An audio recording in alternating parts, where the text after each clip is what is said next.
Olá pessoal, sejam bem-vindos a mais uma sequência de vídeos do canal. Dessa vez vamos tratar sobre conceitos de finanças pessoais.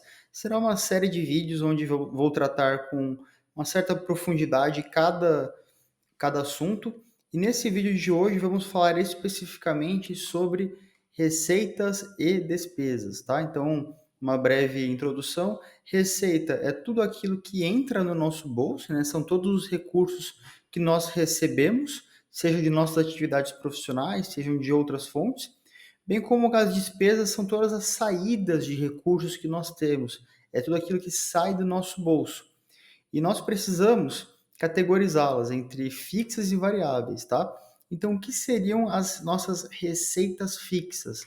São todas as entradas que nós temos que acontecem com uma certa periodicidade e previsibilidade, né? E com uma certa também estabilidade. Então, por exemplo, alguma pessoa que seja funcionária pública, normalmente vai receber um salário estável, né, normalmente fixo, todo mês. Então, isso nós consideramos como uma receita fixa.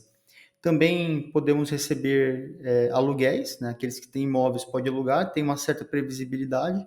Assalariados do setor privado, mesma coisa, porque se recebe um salário, se nada mudar, né, se não tiver nenhuma mudança radical, normalmente vai estar recebendo o salário no próximo mês e no outro também. E é importante a gente saber o que são receitas fixas justamente para utilizarmos como base para o nosso orçamento, pois como vivemos em uma situação, né, que é intrínseca de incerteza, quanto mais previsibilidade nesse sentido, em questões de orçamento, melhor para o nosso planejamento.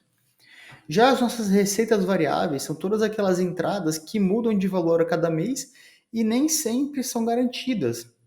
Então, por exemplo, aqueles que trabalham com vendas, vou pegar um exemplo aqui, um vendedor de imóveis, um corretor de imóveis, ele não sabe ao certo, quando começa o mês, quantos imóveis ele vai vender. Pode ser que alguns ele tenha uma probabilidade maior ou menor, mas não é garantido que daqui a 3 meses ele vai bater a meta dele ou que vai seguir o mesmo histórico, porque dados passados não garantem retornos futuros.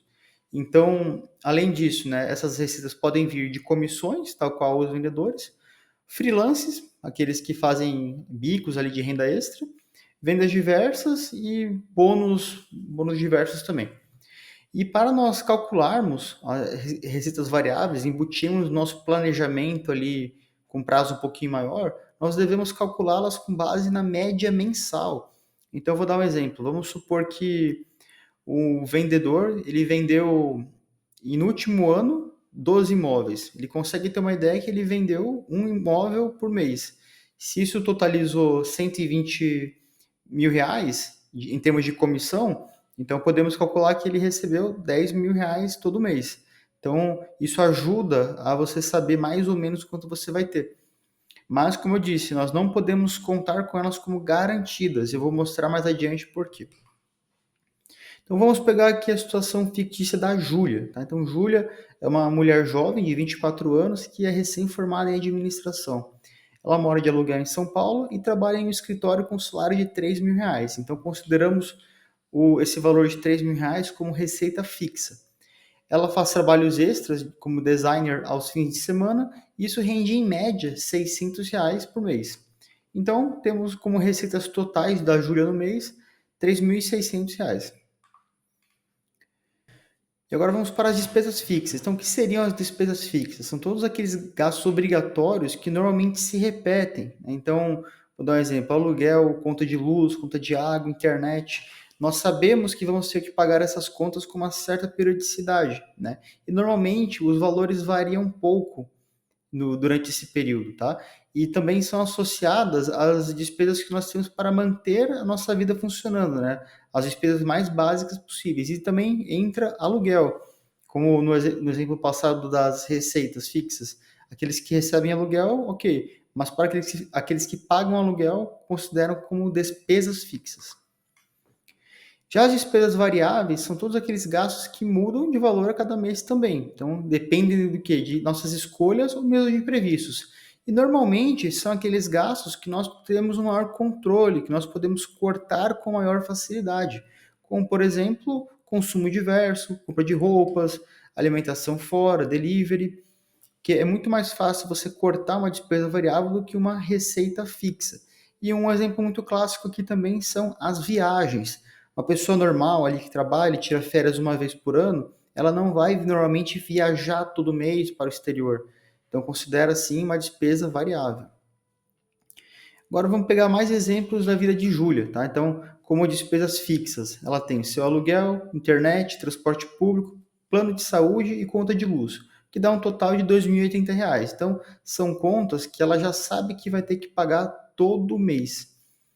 E já as variáveis são aquelas que estão ao alcance dela, que podemos considerar até como um pouco dos extras ali, como, por exemplo, alimentação fora de casa, lazer, compras diversas, delivery, e no caso dela, isso totaliza R$ 1.450. E por que a gente precisa saber diferenciar as despesas fixas das variáveis? Eu sei que o que eu estou falando aqui é muito básico, mas na prática, quando a pessoa, ela, por exemplo, ela tem um volume de receitas muito mais variável do que fixa, mas ela arca com compromissos fixos de prazos maiores, como por exemplo as assinaturas que não podem cancelar, ou de repente um aluguel um pouco mais caro, ela acaba limitando bastante a margem de manobra ali do orçamento. Então, sempre que nós formos considerar o planejamento do nosso orçamento, que será o tema do próximo vídeo, nós precisamos saber direitinho o que são as despesas fixas e as variáveis. Lembrando que as variáveis são tudo aquilo que nós cortamos com mais facilidade. E quando precisamos cortar algo, nós priorizamos aquilo que devemos manter. Dificilmente, como eu comentei, nós vamos conseguir cortar nosso aluguel, cortar a conta de água, de luz. Enfim, é muito mais difícil do que, por exemplo, você passar um fim de semana sem sair para comer. Então, essa é a ideia geral do vídeo. Espero que tenha ficado um pouco claro. E agora vamos para a sequência com o orçamento pessoal.